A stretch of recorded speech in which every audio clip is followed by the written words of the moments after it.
인생의 방황을 끝내려면 이라는 제목으로 잠시 은혜 나누기를 원합니다. 어느 등산객이 홀로 등산을 합니다. 등산이 취미이고 여러 산을 가봤던지라 처음 가는 산이지만 미리 이렇게 학습을 하고 이쪽 길로 가면 되겠다 하고는 이제 단단히 준비를 해서 산을 오릅니다. 꽤 큰 산이었기 때문에 한참을 올라가요. 근데 가다가 어느 순간 자기가 사람들이 잘 다니지 않는 외진 길로 접어들었다는 걸 깨달았어요. 둘러보니까 아무도 산을 오르는 사람이 없는 거예요.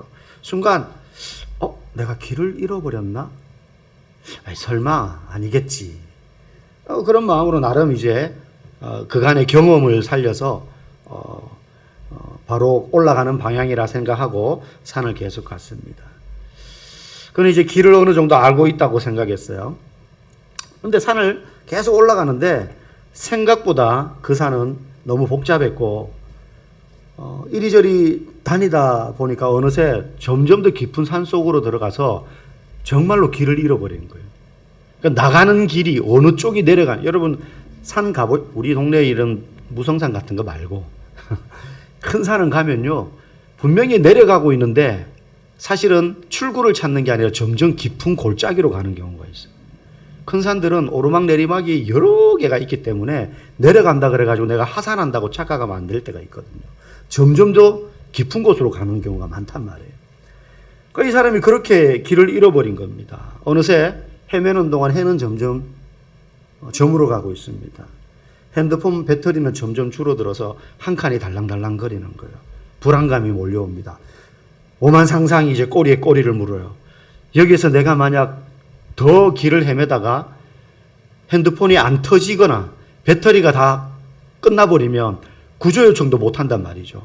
막 그런 걱정이 막 꼬리를 뭅니다. 그래서 결단을 합니다. 내가 여기서 길도 모르는데 계속 어딘가를 걸어갈 게 아니라 일단은 멈추자. 핸드폰 배터리가 남아있을 때 구조 전화를 해야겠다. 그러면서 막 해가지고 딱 전파 터지는 데를 잡아가지고 119에 이제 신고를 한 거예요. 통화를 했습니다. 근데 이렇게 등산객들이 다니는 산길 같으면 중간중간에 지번표도 있고 뭐 이정표 같은 것도 이제 있잖아요. 뭐 어느 방향으로 하면 어느 봉우리 몇백 미터 뭐 이런 게 있잖아요. 근데 그런 곳이 아닌 데서 길을 잃어버리니까 119 구조대원들도 이 사람을 찾기가 쉽지 않은 거예요. 그냥 모래사장에서 바늘 찾는 그런 마음인 거죠. 그래서 서로 이제 신호를 짰습니다. 만약에 우리 구조대원이 근처에 있는 것을 먼저 인기척이라도 발견하면 핸드폰 불빛을 켜셔라. 근데 이 사람 지금 배터리가 한 칸이 달랑달랑 거리거든요. 그래서 점점 어두워져서 이제 캄캄한데 두려움 가운데 있는 걸 참다가 분명히 구조대원들이 근처에 올 거야. 그 사람들은 경험이 많으니까 인명구조. 그래서 기다리다가 어디선가 막 사람 소리가 저 멀리서 들리는 것 같아요. 분명히 이 시간에 그 많은 사람 소리가 들리는 건 구조대원들밖에 없겠다. 전화할 배터리는 안 돼요. 그래가지고 마지막 깜빡깜빡거리는 배터리 이제 한 2% 남은 걸 가지고 이 사람이 후레쉬를 쫙 켠 거지. 그래서 높은 바위 올라가가지고는 나름 막 흔들었습니다. 그러다가 이 불빛이 꺼지기 전에 구조대원들이 자기를 발견하기를 원하면서 막 여기 사람 있어요 소리를 지르는 거예요. 소리 지르다가 어떻게 됐을까요? 불빛이 꺼졌습니다. 배터리가 다 된 거죠. 그럼 어떡합니까? 여기 사람 있어요! 또 크게 소리 지르는 거죠. 어떻게 됐을까요? 구조대원들이 꺼지기 전 그 마지막 불빛을 본 거예요. 저기 불빛! 하는 딱 꺼진 거예요. 그래서 가만히 보니까 사람 소리가 막 들려요. 그래가지고는 이 사람이 구조를 얻게 됩니다. 이 사람이 깨달은 게 있어요. 내가 만약에 경험을 믿고 내 판단을 믿고 혼자 계속 산을 오르려고 했다면 나는 아마 죽었을 거예요. 더 깊은 산 속으로 들어갔을 때 그때는 깨달아도 늦었어요. 왜? 전화가 안 돼요. 구조 요청도 못 보내는 거예요. 아마 그랬으면 나는 큰 사고를 당했거나 최소한 죽었을 것이다. 그때 걸음을 멈추고 뒤돌아서서 구조 요청을 한 게 내가 살아난 비결이다. 이런 얘기를 하는 걸 들었습니다. 여러분, 사람들은 사실은 인생이라는 산길을요, 잘 알고 가는 것 같지만 다 처음 가는 길이에요. 한 번도 가보지 않은 산길을 그냥 가는 겁니다. 어떻게? 내 판단과 경험에 의지해서. 그래서 많은 경우 엉뚱한 길로 들어가서 방황합니다. 심지어는 이게 엉뚱한 길인 줄 모르고 가기도 하고 알고도 가요. 내가 길을 찾겠거니 하면서 나는 실수하지 않을 거야. 이런 자신감으로 가다가 결국에 헤매고 방황하게 되는 경우들을 많이 보게 됩니다. 그럴 때 어떻게 해야 됩니까? 걸음을 멈추고 우리를 구원해 줄 분에게 구조신호를 보내는 게 현명한 거예요. 그렇지 않고 내 판단과 경험을 믿고 계속 나아간다? 계속 헤매는 길로 가게 되는 겁니다. 오늘 우리가 읽은 시편 107편, 우리는 9절까지 읽었지만 이 107편 전체는 방황하는 사람을 하나님이 어떻게 건져내시는지에 대한 찬양과 고백이에요. 우리 성경을 보시면 제5권 이렇게 시작하잖아요. 시편 150편은 총 5권으로 나뉘어져 있습니다. 그 중에서 107편은 5권의 시작이에요. 5권의 시작. 마지막 권의 시작하는 시입니다. 첫머리에 있죠. 그래서 이 107편은요. 방황한 영혼들, 그 영혼들이 어떻게 구속을 받게 되었나, 여기서 구속이란 구원을 받게 되었나, 거기에 대한 감사 찬송의 내용입니다. 오늘 본문 1절에서 3절 말씀 읽으면 이 107편 전체를 이끌어가는 핵심 단어가 반복해서 나옵니다. 우리 한번 1절에서 3절 읽어보도록 하겠습니다. 시작. 여호와께 감사하라. 그는 선하시며 그 인자하심이 영원하미로다. 여호와의 속량을 받은 자들은 이같이 말할지어다. 여호와께서 대적의 손에서 그들을 속량하사 동서남북 각 지방에서부터 모으셨도다. 여기 보니까 2절과 3절에 속량을 받은 자들, 대적의 손에서 그들을 속량하사. 속량. 사실 교회를 다니지 않는 사람은 처음 듣는 내용입니다. 교회 다니는 사람도 듣기는 듣지만 잘 안 써요. 일반적인 대화할 때 쓰는 용어가 아니니까. 구원받았다 이런 말을 더 많이 쓰죠. 속량. 사전적인 의미는 값을 치르고 샀다 이런 뜻이에요. 그러면 우리는 이제 물건을 샀다 이런 의미로 쉽게 다가오죠. 또 이제 많이 설교를 듣기로는 노예를 돈을 주고 그 노예를 내가 사는 것. 이게 이제 속량이라고 우리는 많이 이해를 합니다. 그런데 이 속량이라는 단어에 더 깊은 본질적인 의미가 있어요.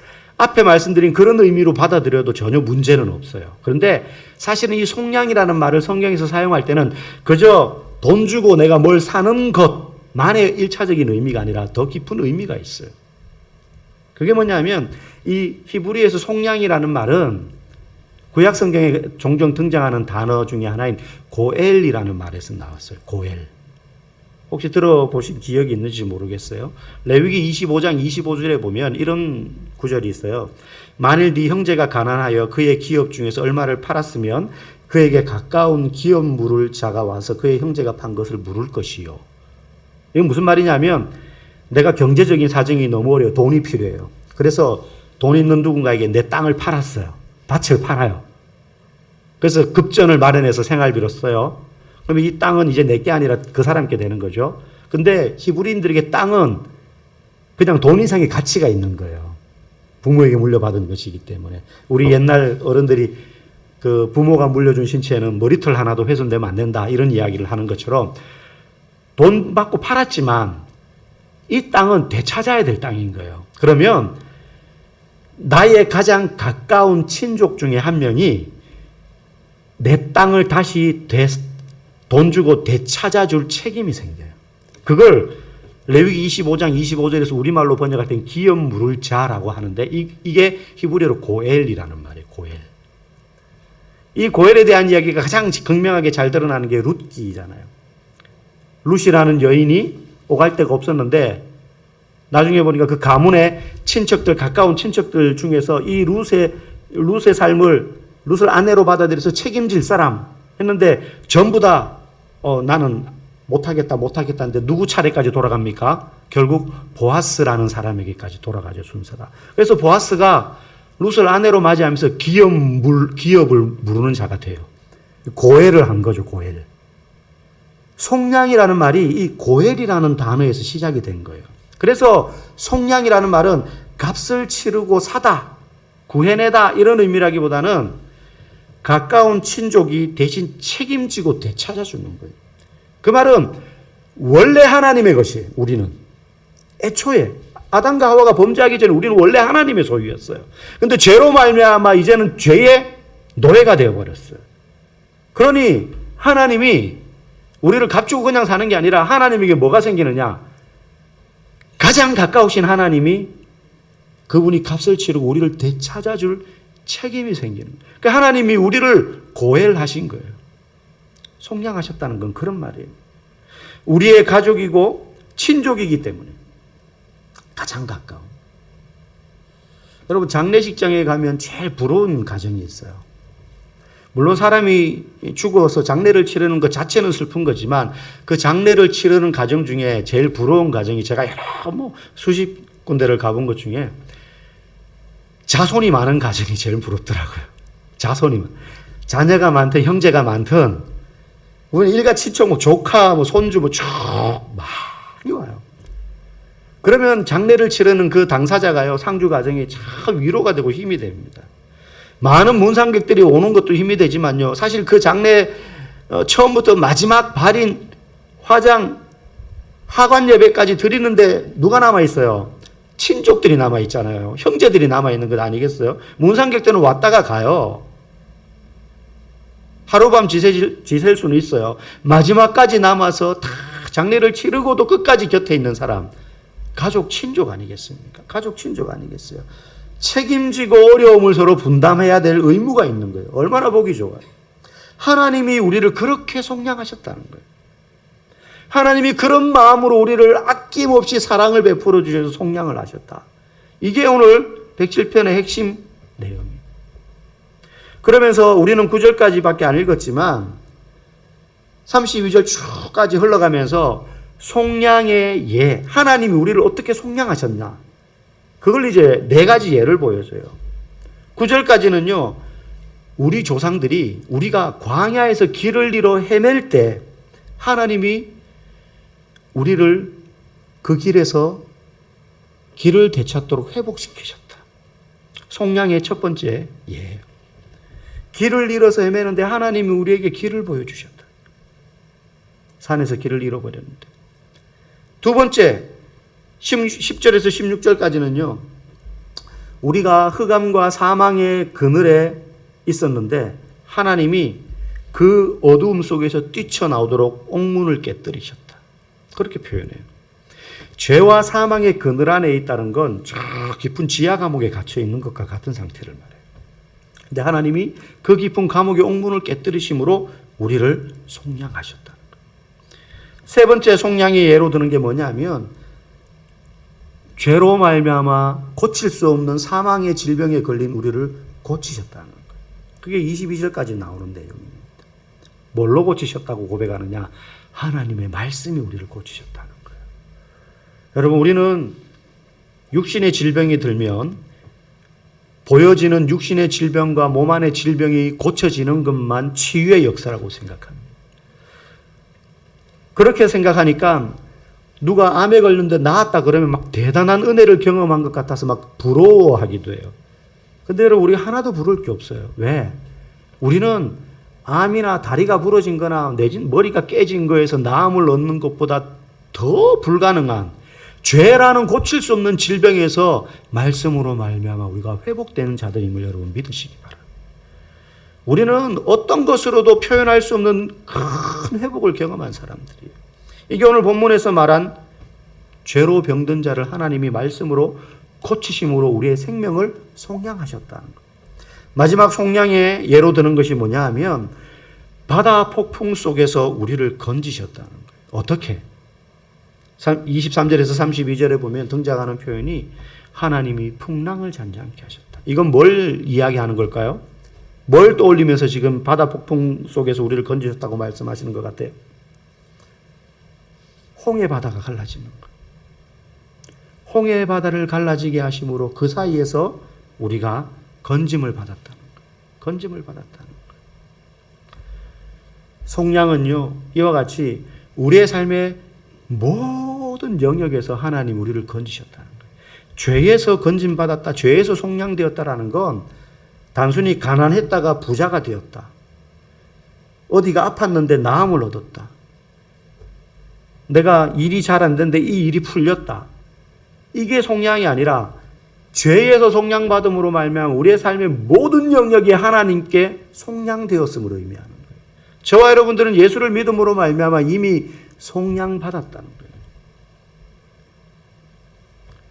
그래서 마지막으로 여러분들에게 드리고 싶은 말씀이 우리가 받은 속량은 예수 그리스도를 통한 완전한 속량이다. 완전한 속량이다. 홍해 바다 건넌 거 부러워할 필요가 없다는 거예요. 오늘 6절 말씀 한번 읽어봅시다. 시작. 이에 그들이 근심 중에 여호와께 부르짖음에 그들의 고통에서 건지시고, 인생의 방황을 끝낼 수 있는 분에게 부르짖을 때에 인생의 방황이 끝나는 거예요. 9절 말씀 또 읽어봅시다.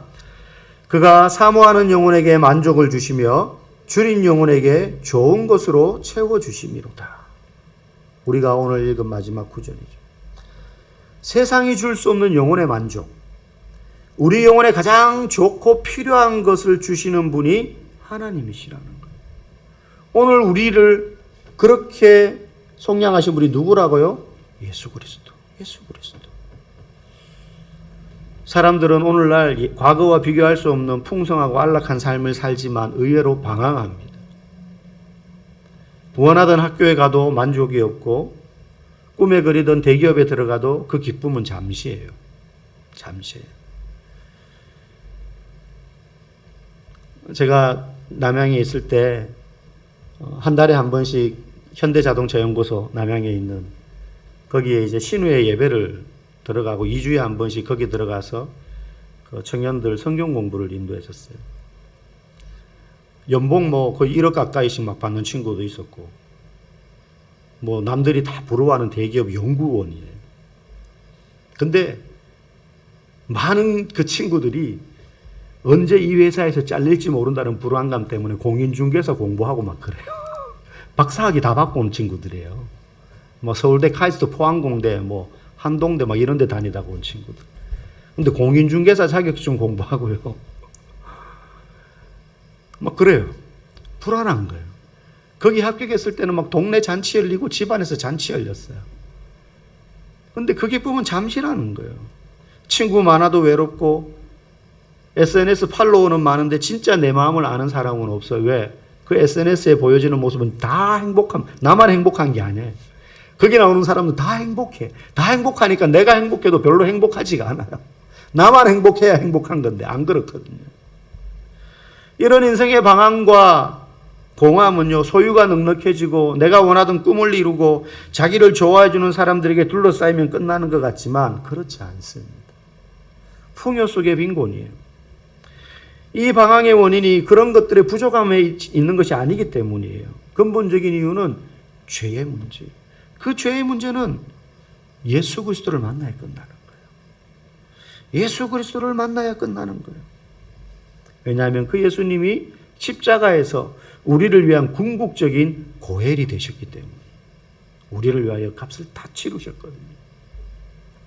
여러분 바닷가에 가서 컵에 모래를 가득 채워보신 적이 있을 겁니다. 어린 시절 장난으로라도 막 흘러 넘치도록 채우고 손으로 꾹꾹 담아가지고 또 막 모래를 이제는 더 이상 아무리 주먹으로 두들겨도 컵에 더 이상 모래가 안 들을 만큼 가득가득 단단하게 채웠어요. 물어볼게요. 그러면 그 컵이 가득 찼습니까 이제? 가득 찬 걸까요? 아닙니다. 우리가 세상을 살면서 세상의 것들을 채우는 게 마치 그와 같아요. 그 모래가 더 이상 눌러서 채워지지 않을 것 같이 가득 찬 것처럼 보이지만 사실 거기에 빈 구멍이 너무 많아서요. 진짜 그 컵을 가득 채우려면 거기에 물을 부어야 돼요. 물을 부으면 계속 들어갑니다. 거기에 아무것도 없었던 것처럼. 언제 가득 찹니까? 물이 흘러 넘칠 때. 물이 흘러 넘쳐서 모래가 흘러 넘치고 물로 가득 채워질 때 그때 그 컵이 가득 차는 거예요. 저와 여러분들이 이 세상의 것으로 말미암아 만족할 수 없다는 사실을 알고 있는 것은 생수 대신 예수 그리스도를 만났기 때문이에요. 그래서 인간의 방황은 언제 끝나느냐? 생수 대신 예수 그리스도를 만날 때 끝난다. 그분이 우리의 참된 고엘이 되셔서 우리를 속량하셨기 때문이다.